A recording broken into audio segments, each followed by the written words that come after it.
কাজের দাবিতে কাঁকসার বামুনাড়া শিল্প তালুকের একটি বেসরকারি কারখানার গেটের সামনে আজ সকাল থেকে অবস্থান বিক্ষোভে বসলো বামুনাড়া গ্রামের বেকার যুবকরা। প্রায় 100 জনেরও বেশি বেকার যুবকরা এদিন কারখানার গেটের সামনে কাজের দাবিতে সামিল হয়ে বিক্ষোভ দেখাতে থাকে। স্থানীয়দের অভিযোগ, গত 3 বছর আগে কারখানা শুরু হওয়ার পর থেকে এলাকার মানুষ কাজের দাবি জানালেও প্রতিশ্রুতি মতো কাজ মেলেনি। তাদের অভিযোগ, কারখানা চালাতে গেলে স্থানীয়দের কাছে পলিউশনের জন্য এনওসিতেও কাজ দেওয়া হবে বলে গ্রামের মানুষদের কাছে থেকে সেই কেড়িয়ে নেওয়া হলেও প্রতিশ্রুতি মতো কাজ মেলেনি বলে অভিযোগ। এই বিষয়ে স্থানীয় তৃণমূল নেতৃত্বকে জানানোর পর তারাও কারখানা কর্তৃপক্ষের সাথে কথা বলে ওই সমস্যার সমাধান করতে পারেনি বলে অভিযোগ। বাধ্য হয়ে তাই তারা আন্দোলনে নেমেছেন। যতক্ষণ না গ্রামের বেকার যুবকরা তাদের প্রতিশ্রুতি মতো কাজ পাচ্ছে ততক্ষণ তাদের আন্দোলন চলবে বলে হুঁশিয়ারি দিয়েছেন গ্রামের বাসিন্দারা। কারণ হচ্ছে স্যার, আমাদের বামুনাড়া গ্রামে অসংখ্য বেকার 3 বছর আগে সরকারি কার্যালয়ে অতিরিক্ত জেলা শাসককে নিয়ে পরে জনশুনানি হয়েছিল।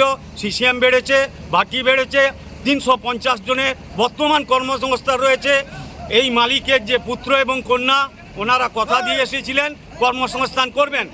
3 বছরের মধ্যে আমরা গ্রাম পক্ষ থেকে 50 বার ওনার কাছে এসেছি, জোর হাতে আবেদন করেছি যে স্যার বেকার ছেলেদের কর্মসংস্থানের ব্যবস্থা করুন। আমাদের যা স্টিল সেক্টরের এখন পরিস্থিতি, ঠিক আছে, খালি আমার বলে নয়, পুরো স্টিল সেক্টরটারই একটু ব্যবসা সবারই খারাপ চলছে, ঠিক আছে।